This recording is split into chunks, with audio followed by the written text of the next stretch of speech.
We're here with the current UIM1, which is overall world champion from 2024 in Oregon. You're coming into your home race here in Taylor, BC, which is the second stop of the Canadian Championship. You guys had a really good thing going in Grand Prairie. You're currently leading the Canadian Championship here. So you come off a world championship, you're currently leading the Canadian Championship. How do you keep that consistency going here in your local race in Taylor? Start and finish. And that's what it is, right, Jason? Yeah, 100%, yeah. I noticed driving through the campground here today in the show and shine, beautiful weather, people are out in groves, and you guys have two boats sitting under the canopies brought here for the local race. The one boat is, it's my old original boat. I call it T1 and then T2. That boat we're race prepping to go into a container and ship to New Zealand this fall and race in October. So the plan was to run T1 and we're just progressing through it, and we're just trying to get that boat really set up to run hard in New Zealand.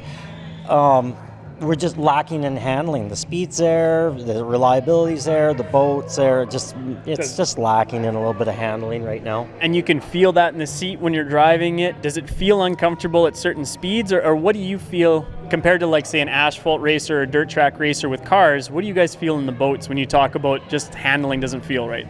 Yeah, it's just really driving through the corners. So, I mean, it's fast in the straight and upstream, downstream, all good.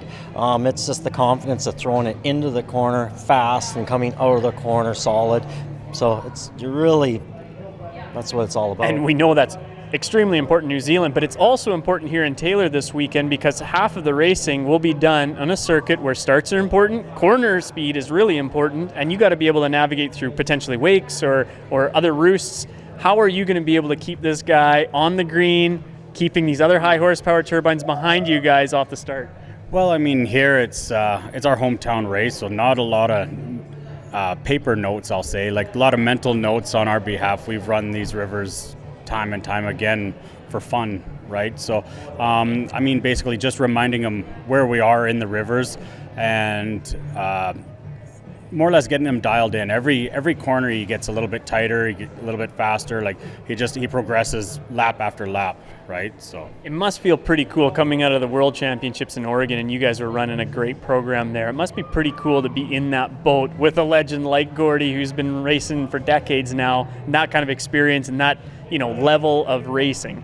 Yeah, it's we've been 5 years now running together, and I think it was is this spring and then the Grand Prairie race, I think we meshed. The gears are there. I'm not afraid to yell at them. I'm not afraid to say what's on my mind if I know it's right. We've taken a lot of different notes and different approaches to different lines, the different rivers we've run now, and taken what he's done as racing every river there has been to race, and applying that to what I know and the race lines and making it all mesh. Well, I think you guys meshing is a really good thing because this weekend, your home race, you got some serious competition in the likes of Ryan Ringer, you got Jeremy Hand, you got some of the new guys, the up-and-comers, the Josh Becker, who's running a no slouch of Hollingworth's old 2015 World Champ boat. So, I mean, they're going to be quick. And then you got your buddy from New Zealand you somehow talked over to come over and race his unicorn boat. This is a pretty stacked program in the Unlimited to see an American up. You got a New Zealander, and you got this stacked Unlimited class. How cool does it feel to know that you guys put this on here? We've got lots of organizing that goes on behind the scenes to carry this out. How cool is it you see the representation like that? Yeah, you know what, and we do the same thing back to them. So we have showed up. We went to New Zealand and represented Canada, and then of course went down to the U.S. at the championship race. So really, there's a bit of a connection with those race teams and us supporting them. So they really, I think what it comes down to, two things. They want to support us because we support them, but the biggest thing is they really just want to come and kick my ass.